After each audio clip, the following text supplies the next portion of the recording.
What if I told you that the same Romans who built aqueducts, invented concrete, and governed an empire that stretched across 3 continents also believed that whipping women with goat hide whips could make them fertile? What if I told you they buried priestesses alive for breaking vows, or fed blood to the gods to keep Rome safe? The Romans gave us law, language, and architecture, but their rituals, some of them are almost too strange to believe. The Romans are often remembered as the most practical, disciplined, and rational people of the ancient world. After all, this is the civilization that gave us paved roads, military precision, and systems of government that influenced the very foundations of our modern world. But beneath all that order and structure, there was another Rome, one steeped in superstition, blood, and ritual. This is the Rome where sacrifices sealed political decisions, where secret cults promised salvation through the slaughter of bulls, where families feared the restless dead returning to torment them, and where a handful of women, called the Vestal Virgins, were entrusted with the very fate of the empire itself. So today, we're going to peel back the marble facade of Rome and step into the shadows to uncover the rituals that even the Romans themselves sometimes struggled to explain. Together, we'll explore 5 of the strangest practices in their world, the bloody sacrifices that kept the gods on Rome's side, the bizarre fertility festival of the Lupercalia, the eerie rites of death and restless spirits, the sacred but perilous lives of the Vestal Virgins, and the mysterious foreign cults that captivated Rome's citizens in secret. By the end of this journey, you'll see a side of Rome that's far removed from triumphal arches and polished Senate speeches, a side that reminds us that even the most advanced civilizations are never quite as rational as they appear. To the Romans, religion was less about personal belief and more about maintaining a sacred contract with the gods. They called it the Pax Deorum, the peace of the gods. Every triumph of their empire, every harvest, every military victory, they believed it all hinged on keeping divine forces satisfied. And that meant sacrifice. In Roman ritual, sacrifice was a precise and almost theatrical act. The victim, often a bull, sheep, or pig, was carefully selected for its purity. Its forehead would be sprinkled with meal and wine, its head lifted upward as prayers were recited in the rhythmic cadence of Latin incantations. A flute player often played in the background to ward off ill omens from distracting sounds.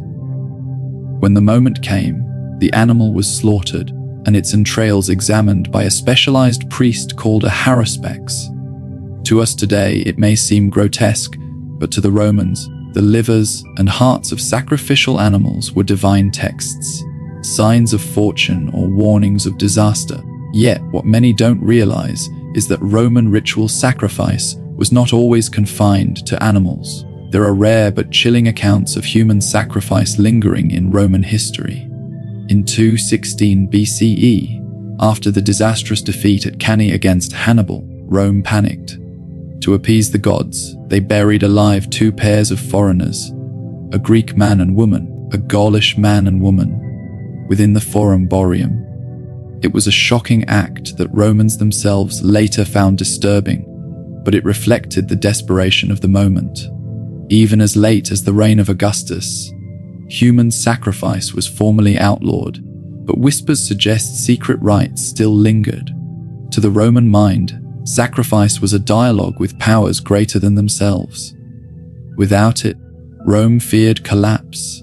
Every citizen, whether rich patrician or humble plebeian, would have witnessed sacrifices in the Forum, watched the blood flow, smelled the burning flesh offered to Jupiter, Mars, or Venus. To them, this was the lifeblood of the empire, the necessary exchange that ensured Rome would endure. If there was ever a Roman festival that combined both wild celebration and strange superstition, it was the Lupercalia. Celebrated each year in mid-February, this ancient fertility rite predated Rome itself, tracing back to the time of Romulus and Remus, the legendary founders of the city. The heart of the ritual took place at the Lupercal cave, the mythic spot where a she-wolf had suckled the abandoned twins. Priests known as Luperci would gather there, dressed in little more than goatskins, or, according to some sources, entirely naked. They would sacrifice a goat and a dog, smear the blood upon their foreheads, and then wipe it away with wool dipped in milk. But the strangest part was yet to come. After the initial sacrifices, the Luperci would cut strips of hide from the slain goats, fashioning them into whips. Then, in a frenzy, they would dash through the streets of Rome, striking women who willingly presented themselves. Far from an act of cruelty, this was seen as a blessing. Women believed that a lash from the Luperci would ensure fertility, ease childbirth, or even cure barrenness. Roman matrons would crowd the streets, laughing, sometimes screaming, but always reaching forward to be struck, eager for divine favor. What makes the Lupercalia particularly fascinating is how it blended chaos with sacred ritual. It was not merely a fertility rite, but also a festival of purification. The running of the Luperci was believed to drive away evil spirits and renew the vitality of Rome. In its earliest form, it may have been a rite of shepherds, ensuring flocks would prosper in the coming spring. Later, as Rome became an empire, it became a city-wide spectacle, a curious mixture of carnival and blood sacrifice. Some historians argue that the traditions of Lupercalia faintly echo in later festivals of love and fertility. The timing in February and the themes of union and fertility led certain Christian writers to condemn it as pagan excess. By the 5th century, Pope Gelasius I officially suppressed it, calling the rituals indecent and unchristian. Yet its memory lingers, and some even suggest that echoes of the Lupercalia survived in the origins of Valentine's Day. To the Romans themselves, however, it was simply part of the cycle of life, death, and renewal, a ritual both shocking and sacred, where blood, laughter, and desire mingled in the heart of the eternal city. To the Romans, death was not an ending but a passage, and the rituals that surrounded it were as strange as they were solemn. When a Roman died, their family would rush to close the eyes of the deceased, kiss them one last time, and call out their name, a farewell to the departing soul. Coins were placed in the mouth of the body, an offering for Charon, the mythical ferryman who guided souls across the river Styx. Without payment, it was believed the spirit would be left wandering the shores of the underworld. Funerals were grand spectacles, especially for the wealthy. Professional mourners were hired, wailing loudly to draw public attention to the loss. Musicians played flutes and trumpets, while actors sometimes wore wax masks of the family's ancestors, bringing the lineage to life in a ghostly procession. The body was carried through the streets, displayed for all to see, before being cremated or buried. But the Romans did not believe death severed the bond between the living and the departed. Spirits lingered, and if not properly honored, they could turn restless, even vengeful. During the festival of Lemuria, which took place each May, households performed bizarre midnight rituals to appease wandering spirits of the dead. The head of the family would walk barefoot through the house, casting black beans over his shoulder while reciting incantations. The beans were thought to distract and appease the spirits, drawing them away from the living. At the end of the rite, he would bang bronze vessels together to drive the shades out into the darkness. To us, such rituals may seem unsettling, even superstitious, but to the Romans, they were essential acts of piety. A restless ghost was no trivial matter. It could bring sickness, misfortune, or madness upon a household. Festivals of the dead like Lemuria reveal a culture deeply entwined with its ancestors, one that saw the boundary between life and death as thin, permeable, and fraught with danger. Yet there was also tenderness in Roman funerary practice.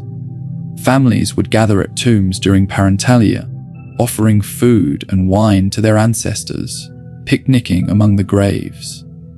They spoke to their dead as though they still listened, binding the living and the departed in an eternal conversation.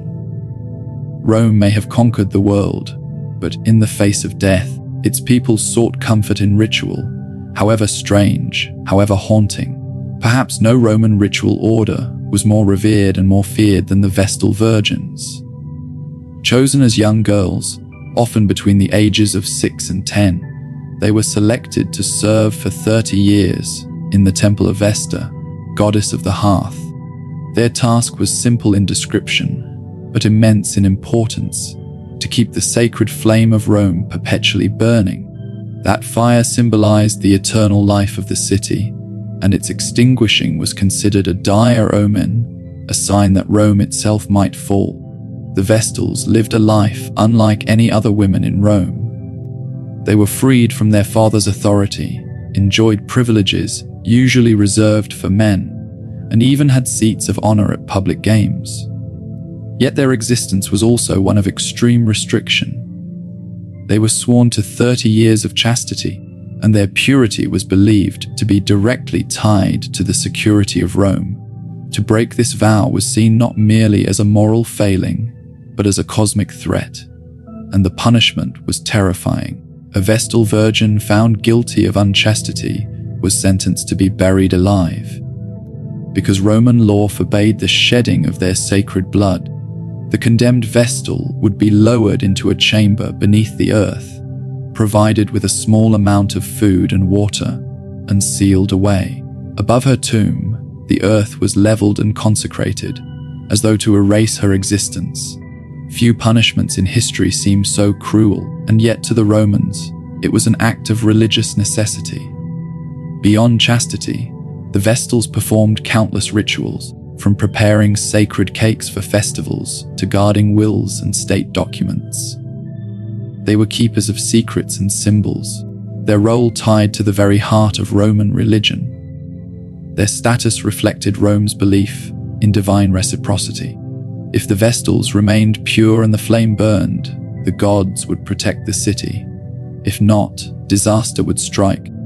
The order of the Vestals endured for over 1,000 years, from the monarchy through the empire, until it was finally disbanded under the Christian Emperor Theodosius.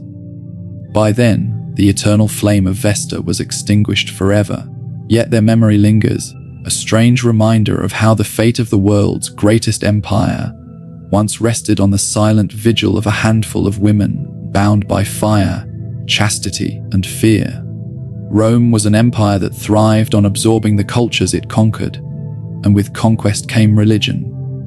The Roman pantheon, once the realm of Jupiter, Mars, and Venus, became a patchwork of gods and rituals borrowed from Egypt, Persia, Greece, and beyond. Among these imported beliefs, some of the strangest and most secretive rituals found fertile ground in the heart of Rome. One of the most notorious was the cult of Isis, brought from Egypt. The worship of Isis involved elaborate processions, chanting, and the symbolic reenactment of the goddess's grief as she searched for the body of Osiris.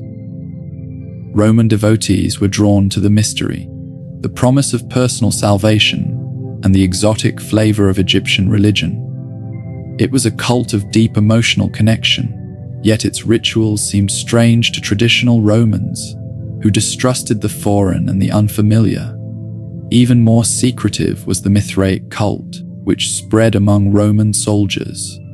Worshippers of Mithras gathered in hidden underground temples known as Mithraea, where they reenacted a cosmic struggle through ritual meals and initiations. Central to their rites was the tauroctony, the slaying of a sacred bull by Mithras, a scene carved again and again in their sanctuaries. Some evidence suggests initiates underwent a form of blood baptism, standing beneath a grating while the blood of a slaughtered bull poured over them, a rebirth through sacrifice. These cults were called mystery religions because their initiates swore oaths of secrecy. Outsiders could only guess at their hidden ceremonies, which often promised salvation, eternal life, or divine knowledge. For ordinary Romans accustomed to public sacrifices in open forums, these private, dimly lit gatherings must have seemed both suspicious and thrilling. Foreign rituals could stir both fascination and fear. At times, the Senate sought to suppress them, fearing they might undermine traditional Roman values or incite rebellion. Yet time and again, the allure of the strange and the mystical proved irresistible. By the late Empire, these foreign cults were not mere curiosities. They had reshaped Roman spirituality, paving the way for the eventual rise of Christianity itself. In these secret rites and strange sacrifices, we glimpse a Rome far from the marble order of the Forum. A Rome of whispers, hidden altars, and the eternal human search for meaning in the unknown. The Romans built roads that still exist today. Their laws shape our governments. Their engineering inspires our cities. Yet beneath all that practicality lay a world of ritual, both haunting and strange. They sacrificed animals, and sometimes people, to keep the gods at peace. They whipped women in the streets to spark fertility. They whispered to restless spirits and feared the touch of the dead. They placed the fate of their empire in the hands of silent virgins, tending an eternal flame. And in hidden corners of Rome, they sought salvation in foreign cults, where blood and secrecy bound communities together. Rome wasn't just marble, steel, and order. It was also blood, fire, and mystery. And maybe that's the real lesson here, that every great civilization is a mix of logic and superstition, brilliance and belief, the rational and the strange. If you enjoyed this journey into the stranger side of Roman history, make sure to like, subscribe, and hit that notification bell for more forgotten stories from the ancient world. And let me know in the comments, what other rituals or mysteries from history would you like me to explore next?